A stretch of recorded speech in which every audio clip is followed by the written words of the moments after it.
Sir ಹಾಗೆ ಇದು ಒಂಥರ ಗೋಲ್ಡನ್ ಟೈಮ್ ಅಂತಾನೆ ಹೇಳ್ಬೋದು ನಮ್ಮ ಭಾರತಕ್ಕೆ. ಅಯೋಧ್ಯೆಯಲ್ಲಿ ರಾಮ ಮಂದಿರ ಸ್ಥಾಪನೆ ಆಗ್ತಾ ಇದೆ, ಹಾಗೆ ಇವತ್ತು ಪ್ರಾಣ ಪ್ರತಿಷ್ಠಾಪನೆ ಕೂಡ ಆಗ್ತಾ ಇದೆ. ಇದ್ರ ಬಗ್ಗೆ ಹೇಗೆ ಅನಿಸ್ತಾ ಇದೆ ಸರ್ ನಿಮಗೆ? ಎಲ್ಲ ಭಾರತೀಯರ ಹಾಗೆ ನನಗೂ ಭಾಳ ಖುಷಿ ಆಗುತ್ತೆ. ಅಲ್ಲಿ ರಾಮ ಮಂದಿರ ಆಗ್ತಾ ಇದೆ. ರಾಮ ಮಂದಿರ ಆಗಲಿ, ಎಲ್ಲ ಪ್ರಜೆಗಳಿಗೆ ದರ್ಶನ ಸಿಗಲಿ.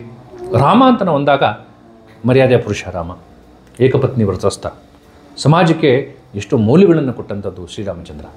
ಆ ರಾಮಾಯಣ ವಾಲ್ಮೀಕಿ ಮಹರ್ಷಿಗಳೇನು ಬರೆದಿದ್ರು ರಾಮಾಯಣ, ಎಲ್ಲರ ಜೀವನದಲ್ಲಿ ಒಂದು ಅತಿ ದೊಡ್ಡ ಮಾರ್ಗದರ್ಶನ ಕೊಡುವಂಥದ್ದು ರಾಮಾಯಣ.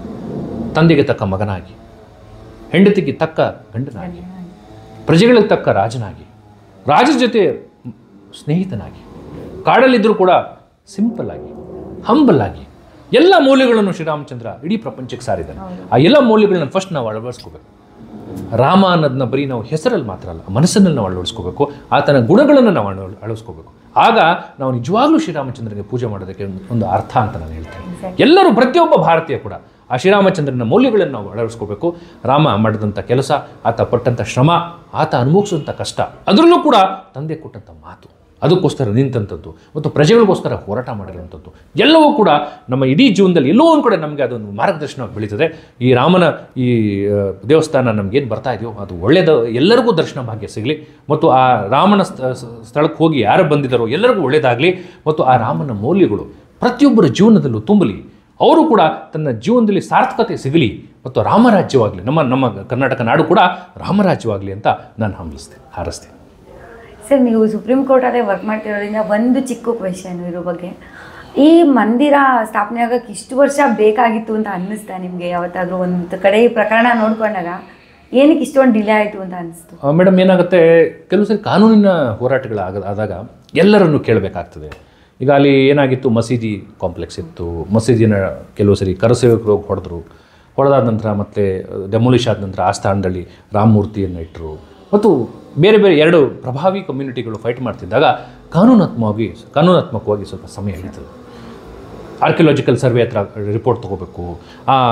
ಇದ್ದಂಥ ಮೂಲ ಸ್ಥಾನದಲ್ಲಿ ಏನಿತ್ತು, ಈಗೇನಾಗಿದೆ, ಅದು ಬಾಬರ್ ಬಂದು ಹೊಡೆದ ಅಥವಾ ಯಾರೋ ಮುಸ್ಲಿಂ ದೊರೆ ಒಬ್ಬ ಅದು ಹೊಡೆದ್ಬಿಟ್ಟು ಅವನದನ್ನ ಮಸೀದಿ ಕಟ್ತಾ, ಆ ಮಸೀದಿ ಆದಮೇಲೆ ಮತ್ತೆ ಮಂದಿರ ಕಟ್ಟಿದ್ವಿ, ಅದು ನಿಜವಾಗ್ಲೂ ಸರಿನೋ ತಪ್ಪು ಅಂತ ಕಾನೂನಾತ್ಮಕವಾಗಿ ಚರ್ಚೆ ಆಗಬೇಕಿತ್ತು. ಹಾಗಾಗಿ ಇಟ್ ಟೇಕ್ಸ್ ಟೈಮ್.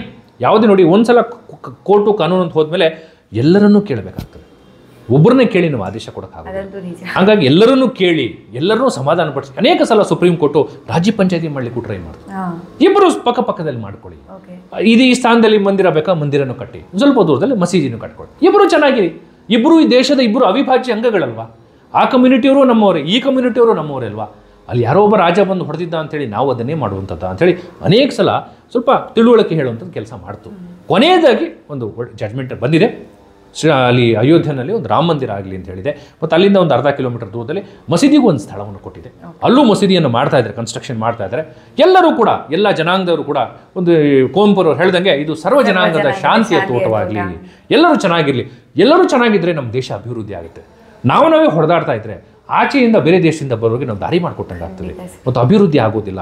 ಬರೀ ಗಲಾಟೆ ನಡೀತಿದ್ರೆ ಅಭಿವೃದ್ಧಿ ಎಲ್ಲಾಗುತ್ತೆ, ಡೆವಲಪ್ಮೆಂಟ್ ಎಲ್ಲಾಗುತ್ತೆ, ಉದ್ಯೋಗ ಸೃಷ್ಟಿ ಆಗುತ್ತೆ ಮತ್ತು ನಮ್ಮ ದೇಶ ಬೇರೆ ದೇಶಗಳ ಹತ್ರ ಹೆಂಗೆ ಕಾಂಪೀಟ್ ಮಾಡೋಕ್ಕಾಗ್ತದೆ. ಹಾಗಾಗಿ ಎಲ್ಲರೂ ಚೆನ್ನಾಗಿರಲಿ ಅಂಥೇಳಿ ನನ್ನ ಮಾತನ್ನು ಮುಗಿಸ್ತೀನಿ.